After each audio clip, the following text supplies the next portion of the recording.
இந்த பாட்டை என் மைண்ட்ல இருந்து நான் எடுக்கணும்னு நினைச்சிட்டே இருக்கேன், ஆனா முடியவே மாட்டேங்குது. அதே மாதிரி உங்களுக்கும் ஒரே பாட்டு இல்லைன்னா ஒரு பாட்டுல இருந்து ஒரு சின்ன ஒரு ஃபிராக்மெண்ட் மட்டும் ரிப்பீட்டடா மைண்ட்ல ஓடிட்டே இருந்திருக்கா? இதுக்கு தான் நாங்க சைக்காலஜில மியூசிக்கல் இயர் வார்ம்ஸ் அப்படின்னு சொல்லுவோம். அதே மாதிரி சில பேர் பாத்தீங்கன்னா ஒரே பாட்டை ரிப்பீட் மோட்ல 15 தடவை 20 தடவை அப்படி கேட்டுட்டே இருப்பாங்க. சுத்தி இருக்கிறவங்க கூட சொல்லுவாங்க, ஏன் இது ஒரே பாட்டை இப்படி கேட்டுட்டே இருக்க, என்ன ஆச்சு உனக்கு அப்படின்னு கேட்பாங்க. ஆனா அதுக்கு பின்னாடியும் ஒரு பியூட்டிஃபுல்லான சைக்கலாஜிக்கல் ரீசன் இருக்குங்க. நம்ம ஒரு டிஸ்டர்ப்டா இருக்கும் போதோ இல்லைன்னா ஒரு பதட்டமா இருக்கும் போதோ நம்மளோட பிரெயினே நமக்கு வந்து எப்படி காம் டவுன் பண்ணணும் அப்படின்னு யோசிக்கும். அப்போ நமக்கு தேவையானது ஒரு பிளசண்டான ஒரு அனுபவமோ இல்லைன்னா ஒரு சக்சஸ் ஒரு ரிவார்ட் சிஸ்டமோ நமக்கு வேணும்.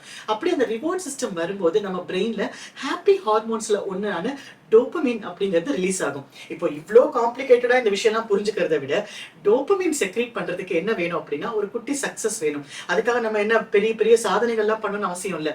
நம்ம ஒரே பாட்டை திரும்ப திரும்ப கேட்கும்போது அந்த ரிப்பீட்டட் ப்ரெடிக்டபிள் பேட்டர்ன்ஸோ இல்லைன்னா ப்ரெடிக்டபிள் ரிதமோ வரும்போது நம்ம மனசுக்குள்ள நமக்கும் தெரியாம ஒரு குட்டி சந்தோஷம் இருக்கும். அடுத்த லைன் எனக்கு தெரியும், அடுத்தது எனக்கு தெரியும், அதனால எனக்கு எல்லாம் தெரியும் அப்படிங்கிற ஒரு குட்டி சந்தோஷம் வரதுனாலதான் நம்ம பிரெயின்ல டோபமைன் ரிலீஸ் ஆகும். நமக்கு எப்பவுமே நம்ம வாழ்க்கையில என்ன நடக்க போகுது அப்படிங்கறத ப்ரெடிக்ட் பண்ணி அது கரெக்டா இருந்தா நமக்கு ஒரு ஹாப்பினஸ் வரும் தெரியுமா? அதுதான் நம்ம ரிப்பீட்டா பாட்டு கேட்கும் போது நடக்கிறது.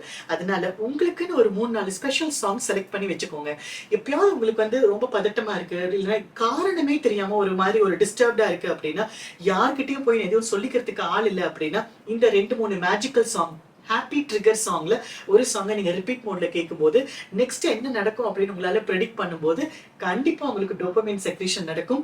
நீங்க கொஞ்சம் காம் டவுன் ஆறதையும் ஹாப்பியா ஃபீல் பண்றதையும் பார்க்க முடியும். யோசிச்சு பாருங்க, இது உங்களுக்கு நடந்திருக்கான்னு சொல்லுங்க. உங்களோட பிளேலிஸ்ட்ல இந்த மாதிரி ரிப்பீட் சாங்ஸ் ஏதாவது இருந்ததுன்னா அதையும் காமெண்ட்ல ஷேர் பண்ணுங்க. All the best.